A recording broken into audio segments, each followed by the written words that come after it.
all, welcome to Dr. Mary's Garden channel and to the second episode of the series Let's Make It Today Together. I went shopping and I saw that they're selling big boxes of persimmons on sale. This is just some of it, but literally something around 15 kilos or so, only for $5. I couldn't resist. So I decided that I'm going to dry the biggest parts of the batch, but because some of them were very soft and plump, I thought I'm gonna make some jam with them. So yeah, let's make persimmon jam together. I'll just take out the top, and if there are any defects or any black spots, I just remove the black spots. I'm not going to peel them or anything, I just drop them in the main bowl, and I do the same thing with the rest of them. I fixed the persimmons. I took all the tops off. I took any defected or black spot out as well. I'm going to roughly cut them in a few big pieces like this. And the reason is I want to make sure that there are no seeds in them. Like some of them, which are soft like this, you just squish them. And all the persimmons, I made sure there is no seeds in them. And now I have put my main bowl over a scale. It shows 0. So just weigh these persimmons to see how much they are. Basically roughly get to a bit over 1.3 kilos. Because these persimmons are so sweet, to start with, I'm not going to put equal amount of sugar. So what I have done so far, I have put the persimmons in this pot and I'm adding some raw sugar to it. I don't want to make this jam too sweet at the start. As it cooks, I can adjust the sweetness. So I'm gonna go only for half a kilo actually. Yep, that's it. I'm gonna add some water to it. And to start with, I just put enough water until it covers the fruit and the sugar. And because persimmons pair very well with cinnamon, so I had some cinnamon bark at home, so I'm gonna just drop in a couple of cinnamon barks. That's what we have in the pot. I'm gonna put it on the stove and monitor as it cooks and taste the sweetness. So this is how it's going on now, and as you can see, there is a thick layer of foam on top of this fruit and sugar mixture. Make sure you get rid of all this. I removed almost all the foam. And just let it simmer on a very low heat. You don't want it to boil too high. I'm going to reduce the heat even more. So welcome to the second half of my episode 2. As you may notice, this is the second day. I started making the base of the jam yesterday, but I let it cool down to blitz it. But unfortunately, I got caught up with other stuff, so I just let it sit overnight.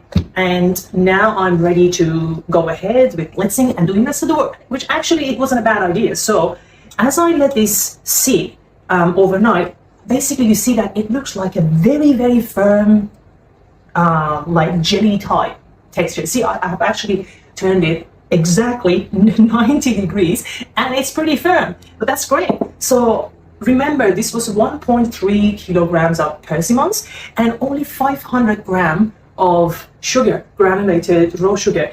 I didn't add anything else other than just a few pieces of cinnamon bark. So it seems like the texture of this fruit itself is good enough to, turn it into like a jelly marmalade type. However, I'm going to add a little bit of acidity later on to it as well. So let's go ahead and blitz this and see. So before I do that, I'll just show you that we have, see, I just cut it and it comes out like big pieces of jelly. We have the gelatinous part of the, see how thick it is? It's like you have cooked chicken feet. Just put that spoon aside and get the blitzer and start blitzing. So the degree of how mixed and how fine you want this mixture to be, it's all up to you. If you like to have chunks of the fruit, which is mainly the skin, inside your jam, just leave some chunky bits and pieces. Just one point to remember, make sure to pick the cinnamon barks out of this. Inside the pot a little bit, what I did in terms of blitzing it, I came up with a texture like this. You see that we have little, very tiny, chunky bits, and it's pretty much thick a very thick. I'm here to do the last touches. I kind of like a little bit of citrus zest in this because it is so sweet. Like when I taste it,